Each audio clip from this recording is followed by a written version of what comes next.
Let's take a look at standalone simulator and look at various features of the simulator. I'm going to click on model button to look at what type of simulation models we have. So we have a choice of selecting a boiler model, a crude distillation unit, or a centrifugal compressor with lube oil and seal oil system, a reformer unit, a distillation, FCC, a furnace, a hydrocracker, a diesel hydrotreater, or a sulfur recovery unit. Some models, most all models are available in various units such as PSIGs in degrees Fahrenheit or bars in Celsius. We also have other pressure units such as kilopascal or kilogram per centimeter square. Apart from these, we also have a number of more than 60 simulation models in refineries and petrochemical areas. So let me select distillation as an example and demonstrate various features of the simulator. I'm going to toggle the button to start the simulator, and I'm going to run in acceleration mode, that is 10 times, to speed up the demonstration. Running the model means it starts doing calculation to predict flow, pressure, temperature, and compositions.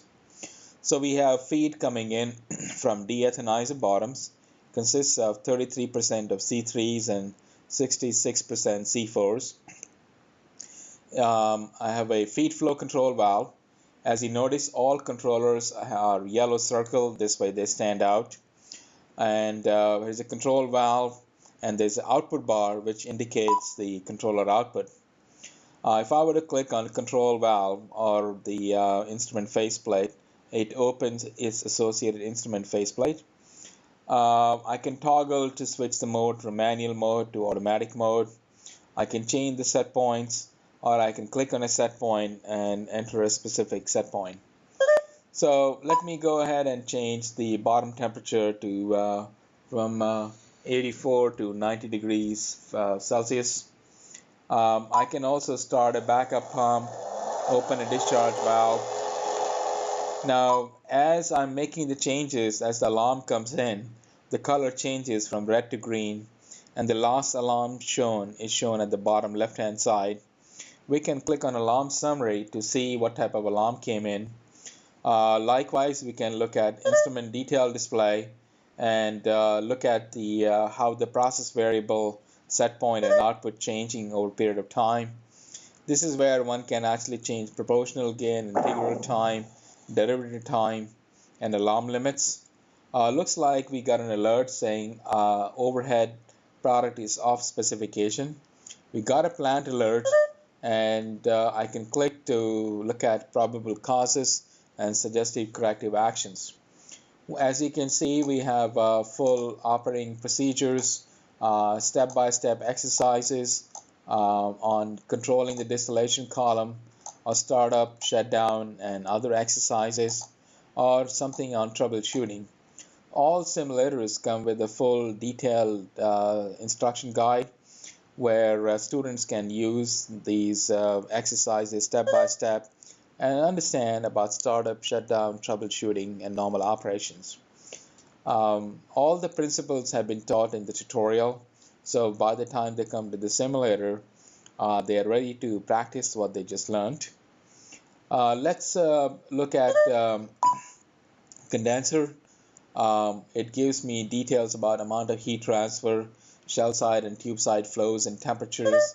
I can foul in condenser and see the consequences.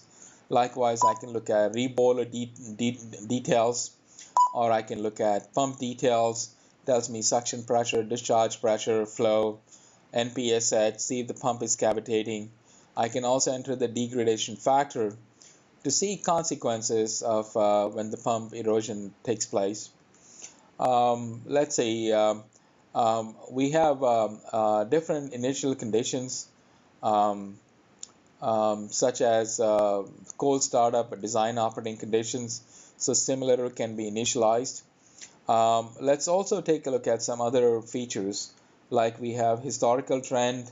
All key variables are trended. We can look at past history, and it's only by looking at the history one can see what is happening and understand cause and effect. So it helps you troubleshoot what's going on with the current process and then take the necessary corrective steps. So we have, it has zoom features. We can, navigate up to 16 hours. We also have stream summary. Uh, it provides details, flows, pressure, temperature, composition in different units. We can also look at the same information by clicking on a diamond and be able to look at details of a specific stream. It's this type of information that helps a person to understand what's going on and build a mental model. At the moment, I can see because of whatever I did, the reflux drum is filled. This line is too full. I had raised the bottom temperature. I had increased the feed. With the result, I'm putting a lot more into the column, and this overhead line just cannot handle it, and I'm also off spec. So I can actually take corrective action like maybe increase the reflux. Maybe I can open a bypass valve to help speed up emptying out the reflux drum and see, the consequences of that. Okay, using initial condition, I can initialize the cold startup condition. In this case, the whole column is empty. Reflux drum is empty. So this is where one can use startup procedure and learn about how to start up the unit. I can go back to design operating conditions, and this is like a normal operations, and one can learn about troubleshooting or how to shut down a unit. So for example, I can see consequences of changing cooling water temperature or feed composition. And the idea here is as these conditions change, one can learn about how to manipulate controls to maintain your products and specification. Likewise, we have different types of scenarios like loss of cooling water, loss of feed, loss of hot oil for the deboiler, or if there is a leakage, or exchangers fouling, or control valve failure, or transmitter drifts. So we have uh, put in all kinds of major failures that have training value and helps them understand the consequences of not taking any action or consequences of the failure, and then learn to diagnose and then take the corrective action to mitigate the failure and bring the unit to a safe condition.